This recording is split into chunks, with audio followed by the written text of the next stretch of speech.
Hi YouTubers, you're now on the Alric Show channel. Subscribe, share with your friends and your family. We have stories to make you laugh and stories of change. Subscribe and share. Enjoy. Alric Show. Welcome to the Alric Show. There's an outcry for justice in almost every crevice of the world, and particularly in Jamaica. For some, they have been lucky. For others, not so lucky. Today we have Isat Buchanan, attorney at law, human rights and criminal lawyer, right here with us on the show. Mr. Buchanan, thank you very much, sir. How are you doing? I'm great. Thanks for having me. Yeah, man. These days in Jamaica, we're hearing a lot about inmates in the prison system who they have not even gotten a day in court. Correct. What's happening? Well, there is something called the pleasure. I'll start with pleasure. It's a peculiar word because in our prison system, at one point, persons who were deemed unfit to plea, that is, unable to say guilty or not guilty before the court because of mental conditions, they were held at the Governor General's pleasure. The Governor General's pleasure. That's an interesting term. Yes. Yeah. Very interesting in light of that badge that's also controversial, which they have now. The Governor General has now said he no longer is wearing. That's with the angel Michael stepping on the neck of what is supposed to be the devil. Get off my neck. Yes. So the pleasure of the Governor General is unconstitutional. And so the Privy Council, which is the highest court in Ireland, our final appellate court, would have said that it must be substituted with being held under the court's pleasure. Nonetheless, the problem with that is there is a breakdown in communication, naturally, between the state actors, that is the court, the police force, the prison, and correctional services. The prosecution's office as well, in terms of bringing the matter forward to check if the person is fit to plea, as well as so that they can have their constitutional right to have a fair hearing in reasonable time. But what needs to be done, though, to bring everyone in one accord? Because it's something that is rampant throughout a lot of entities in Jamaica, where communication is just, you do something here, then you have to go somewhere else. Yes. But what can be done now so that everything can be in sync, so that we don't have these things happening for the next 50 years? You know, what I will say is that the public needs to care. The public is never aware of that the power lies with the people. And I think so much of us, the public, we are afraid of the justice system because for a lot of people, I think they feel that the system is more against them than for them. Well, that is a misconception. You have, knowledge is power, they say, but if nothing else, the public needs to be aware of what is in the Constitution. As soon as you start to read the Constitution, you realize that the Constitution empowers the people. No, there's a recent case. Yes. George Williams. Correct. Tell me about that case and when you took on that case and why it was in your best interest to help this man. Okay, well, to be fair, Indicom, they issued their report and it included the unfortunate passing of Noel Chambers, a Rastafarian who was locked up in excess of 40 years, or 40 years, 38 to 40 years thereabout. He died in prison at Tower Street. And what is significant is that he never had his day in court. The minute I heard that and reading the report, I realized that there were at least 150 persons who are in a similar situation as George, as Noel Chambers. Over 100? Yes, over 100. That's which is they're deemed unfit to plea. They have mental issues, and so for whatever reason they are not being brought to court, or certainly my position is none of those persons are to be in a penal institution. It serves no purpose and it is cruel and inhumane. Wow. So in looking at that, it's Stand Up for Jamaica, led by Miss Carla Galato. She reached out to me and said that she would like me to take on a couple of these cases. George's name came up. I went to see George, and the minute I spoke to him, he was a person of sound mind, save and except for he's old. What struck you about George? Beneath the layers of this man, being in a system, in prison for 50 years, what struck you about this man, really? More than anything? Yeah. That man could be my father. He's also a Rastafarian. He's the humblest human being you'd ever find. He's very passive, and he is helpless. That was the reality. But when I spoke to him, he was a walking historian. Yeah? What are some of the things that he was sharing? He was aware of the case of Mary Lynch. Yeah. Famous case. I didn't know that case. Yeah. I'm just telling you. Earl Pratt. I've heard the name Pratt. He did say that he was at the institution when he watched Earl Pratt walk out, and he wanted to know why he was still where he was. In talking to him, and when he said that he did not want to die in prison, and he's been trying, he wants to go home, he wants freedom. And I looked at him and I said, listen to me, the next time you see my face, you'll have your day in court. He said to you that, I don't want to die here. I want to get out. Yes. What did that mean for you in that moment? It meant to me that I knew that his situation was urgent. Yeah. He's 73. Every day that he spent in prison, he ought not have spent. What was he convicted for? Not convicted. He was never convicted. He was arrested and accused of murder. These things, the accusations are allegations, and the Constitution of this country says it is your constitutional right to be cloaked in the presumption of innocence. You are innocent until proven guilty by your peers. And so whatever anybody thinks, my condolences to the family of the victim. Mr. Williams, nonetheless, is an innocent man. And he spent 50 years in prison without going before a jury of his peers to determine if the allegations against him were true. That never happened. So when the day he walked out of prison last week, he remains innocent, as if it never happened, regardless of what anybody thinks or how they spin it. He's a free man. He's not under the jurisdiction of the court. And whether it be an apology from whichever state actor, an apology is not enough for 50 years taken away from his life. We take a break. When we come back, we talk more with Isat Buchanan about the justice system here in Jamaica.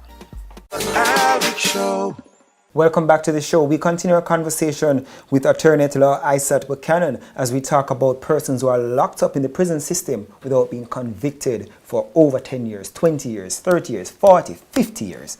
And it's just a sad reality that needs urgent attention. How are you and your team members and the various social groups are trying to let this issue become urgent attention for our government? Well, the first thing is intervention and the cry for the public to intervene. Intervene as in that we do not let this situation die down. It's not something that must be given the usual treatment of the 9-day wonder. I must say that it was the media and the common man that was instrumental in having the matter so urgent that I would say that the outcome in George Williams certainly was a cry from public pressure. When you heard the story of George Williams and when you met the man, Did you actually believe that you could help this man to be free? I will say this, I always believe Right. that if your human rights are violated, that there is a remedy and an avenue. So I was confident that he would be free. What surprised me was the swiftness or the urgency. It took like how many days? 7 days. That's God's perfect number. God's perfect number. Yeah. And when I said to him, I said, the next time you see me, you will have your day in court. Did I know that he would have had his day in court? No. But I was confident that it was most egregious and unacceptable. What did you see in his eyes when you say to him, you'll have your day in court? He didn't believe. Why would he believe after 50 years? That's exactly the point. But nonetheless, I said it to him and I said, look at me. Then look at my face, because the next time you see me, you have to identify me in a courtroom. And I made the application. What was that application about? What are some of the words that you remember, the points that you put forward for this man? I know, so passionate were you? Take me into that court. I want to go there with you now, sir. Take me into that moment when you stand there. I don't know if it's what I see in the movies. So the application, it's a habeas. It's called a habeas corpus application, which is to bring the man up to the court to investigate why he's in prison. Yes. It can be done orally. I chose to put it in writing. The importance of that is you can ask a judge and the judge says no. That's all orally, but for the record purposes, because in my mind I was prepared to take this matter to the Privy Council. Yes. That's where my mind was. Yes. And so when I started, I said, if that's where it has to go, so everything said, everything done must be put in writing.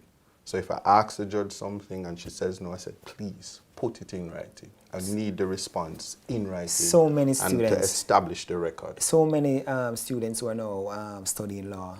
Yeah. I'm sure they will have this to look at as one of the prime example of successes. Yeah, certainly if you study criminal law at the University of the West Indies, you'll come across me and my colleagues at the university, because I tutor there, I'm an adjunct lecturer there. So the students, we always speak about these things, and I am confident. Yeah. I've heard it said in social media spaces that a final year law student could have done what I did.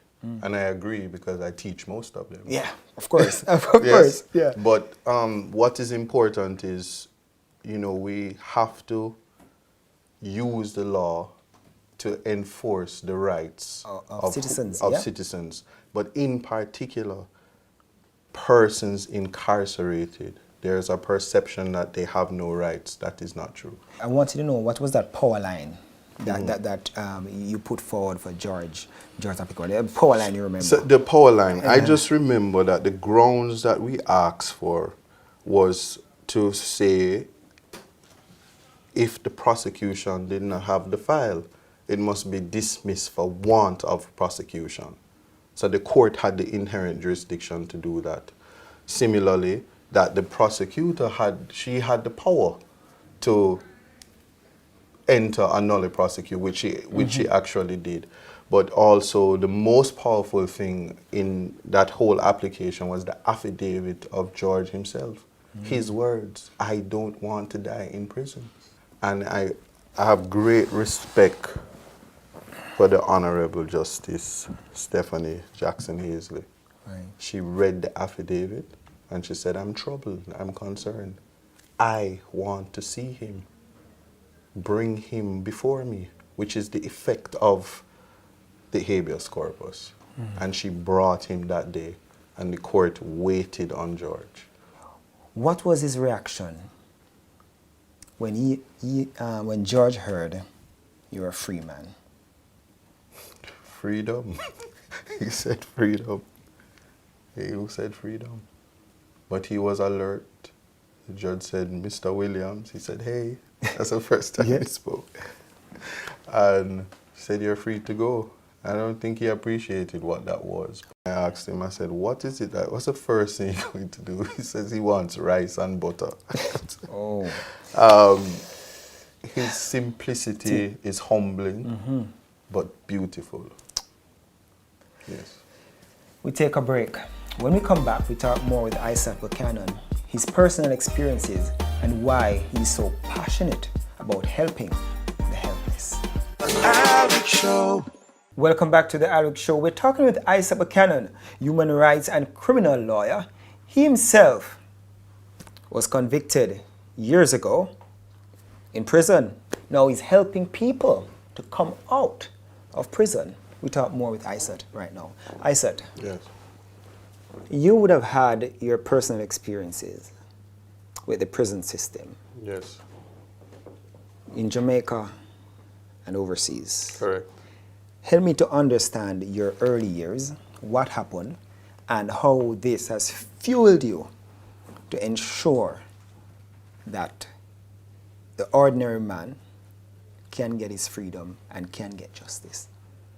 All right. So I will start by saying, for the early years, that there is a perception in our culture and places around the world. There's an urgency to make young people become adults. As soon as you're 16, if you're tall, you turn man. Wow. Whether you have the mental aptitude for it, you're grown, and society pressures you and treats you as such. Wow. For those of us who are not participating in that fast lane trajectory of what it is, or the concept of being a man, Yeah. it doesn't change the perception of even law enforcement. So a 16-year-old is a child, a 17-year-old is a child, 18-year-old is a teenager. That's why it's still 18, 19, notwithstanding being an adult. Right. When I was 17, I found myself in trouble with the law. And I'm saying found myself in trouble with the law because I was young, going to the United States, thought what I had was money, and I was stopped by a police officer, taken into a room, searched. 6 hours later, what I knew was money was said to be drugs. I told the court who gave it to me, where they lived, So it was given to you by someone Yes. to take overseas. Correct. And the judge didn't want to hear it.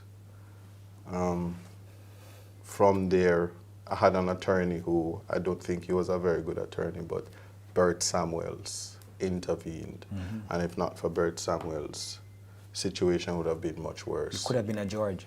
I could have been, might, never know. Yeah, could have But been what was George. important is, after that experience, I went to the United Theological College of the West Indies. Said I'm going to be a pastor. Then I discovered that that probably wasn't what I wanted to do, and I changed to philosophy. But on the same weekend, 3 years later, I find myself in the United States. I'm detained because I am said to be a kingpin, a big drug dealer. And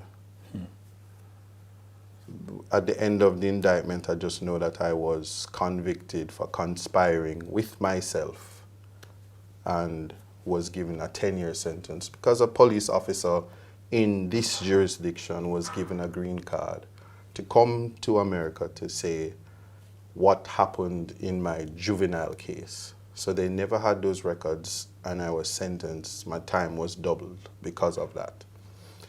And while in jail, that's the first time I discovered that I was not black, but a nigger.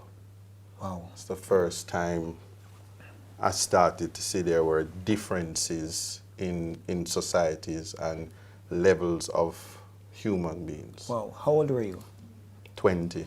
Wow. Wow. I was just 20. Describe those moments in prison. What was it like for you as a young man? What were you thinking? Wow. I'll start by saying that I communicate with God. I communicate with God completely disconnected from how the Christians do it and how they say you're supposed to do it. I said, God, what is it that I need to learn? And what is it that I need to do? It had to be something because it made no sense to me. What did you start to learn? I went to the law books immediately because I learned one thing. My attorney who represented me, he was white, didn't care. I fought my appeal until the day I came home. And before that, I was able to assist other persons and they were getting remedies from the court, but I wasn't getting it. But I knew it was for a purpose. How much of yourself did you see in George? It's a good question because every time I interact with my criminal clients, it's automatic.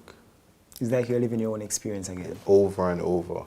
And I communicate with them and they will tell you, if you meet anyone that I represent, I always tell them, only you can know why you are here. What is your hope for the justice system on all levels here in Jamaica? So certainly that the Constitution is at the forefront of all state actors when dealing with the citizens. The prison system is in a state currently where it ought not to be in operation. Sad reality. Any revision of the prison system must take into account the Mandela rules.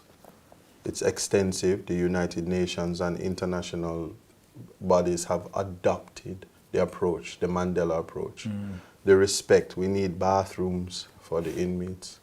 We need programs, realistic programs that can deal with the individuals to improve their lives. My hope would be that if a young person did find himself in trouble with the law, that the result after prison... He come out better than he went in? ...would be, I'm going to say, would be ISAT. Oh, powerful. Would be attorneys and doctors. And we understand that a mistake is just that. We have one life, but one mistake is not to end it. Mr. Buchanan, thank you very much. Thanks for having me. For sharing with us on this show. And I just want to thank you so much for helping so many persons who they just can't help themselves. They don't have the resources. They don't know nobody that they can turn to. But you are here and you're doing the best that you can. You can't save everybody, but you're doing the best that you can in your little way. And I want to thank you. Thank you for that. And thank you too for purposing in your heart as well for the experiences that you have had to make a difference for yourself. And that is now impacting so many lives. And for giving and for helping George Williams to get his freedom. I'm looking forward to many more cases and many more people being freed. Thank you so much. I appreciate it. Thanks for having me. I want to thank Isat Buchanan for sharing with us today on The Alric Show. The Alric Show will be back next week. Alric Show.